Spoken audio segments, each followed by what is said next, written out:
ರಾಜ್ಯದಲ್ಲಿ ಕೆಎಸ್ಆರ್ಟಿಸಿ ಹಾಗೆ BMTC bus ಸಂಚಾರ ಸ್ಥಗಿತ ಆಗುತ್ತಾ ಅಂದ್ರೆ ಡಿಸೆಂಬರ್ 24 ಅಥವಾ 31ನೇ ತಾರೀಕಿನಂದು ಡಿಸೆಂಬರ್ 31ನೇ ತಾರೀಕು ಅಥವಾ ಡಿಸೆಂಬರ್ 24ನೇ ತಾರೀಕಿನಂದು 4 ನಿಗಮಗಳ ಸಾರಿಗೆ ನೌಕರರಿಂದ ಮುಷ್ಕರಕ್ಕೆ ಸಿದ್ಧತೆ ನಡೀತಾ ಇದೆ. ಅನಂತ ಸುಬ್ಬರಾವ್ ನೇತೃತ್ವದಲ್ಲಿ ಮುಷ್ಕರಕ್ಕೆ ತಯಾರಿ ನಡೆಸಲಾಗಿದೆ. ವಿಚಾರ ಏನು, ಬೇಡಿಕೆ ಏನು? ಸಾರಿಗೆ ನೌಕರರಿಗೆ ವೇತನ ಇನ್ನೂ ಏರಿಕೆ ಮಾಡಿಲ್ಲ. 38 ತಿಂಗಳ ಅರಿಯರ್ಸ್ ಕೂಡ ಇನ್ನೂ ಬಾಕಿ ಇದೆ.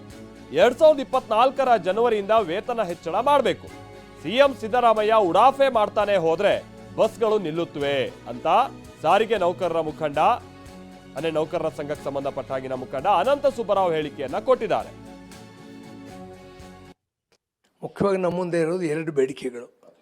ಒಂದು, ಹಿಂದೆ ಬೊಮ್ಮಾಯಿ ಸರ್ಕಾರ ಏನು ನಮಗೆ 15% ವೇಜ್ ಹೇಗೆ ಕೊಟ್ಟಿತ್ತು, ಅದರದ್ದು 1/1/2020ರಿಂದ 28/2/23 ಅರಿಯರ್ಸ್ ಕೊಡಬೇಕು.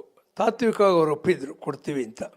ಸರ್ಕಾರದಿಂದ ಎಷ್ಟು ಅನುದಾನ ಕೊಡಬೇಕು ನಂತರದಲ್ಲಿ ಡಿಸೈಡ್ ಮಾಡ್ತೀವಿ ಅಂತ. ಅಂದರೆ government had agreed to give subsidy towards that arrears.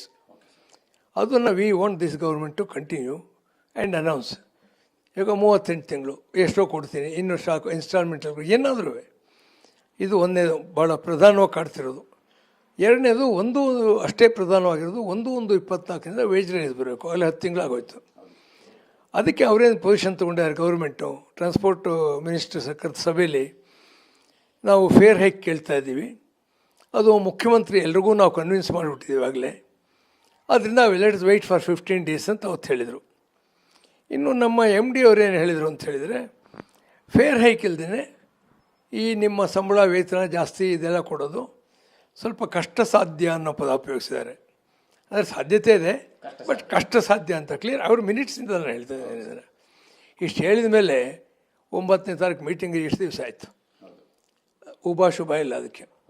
ಅದರಿಂದ ಇವಾಗ ನಾವು ಜಂಟಿ ಕ್ರಿಯಾ ಸಮಿತಿಯಲ್ಲಿ ಸೇರಿ ಒಂದು ತೀರ್ಮಾನ ಮಾಡಿದ್ವಿ. ನಿಜ, ಸರ್ಕಾರಕ್ಕೆ 108 ಕೆಲಸಗಳಿರುತ್ತೆ, ಮರವು ಜಾಸ್ತಿ. ಅದು ವರ್ಕರ್ಸು ರೈತರು ಕೊಡಬೇಕು ಅನ್ನೋದ್ರೆ ಸೀರಾ ಮರವು ಅಂದ್ಬಿಡುತ್ತೆ ಮಂತ್ರಿಗಳಿಗೆ.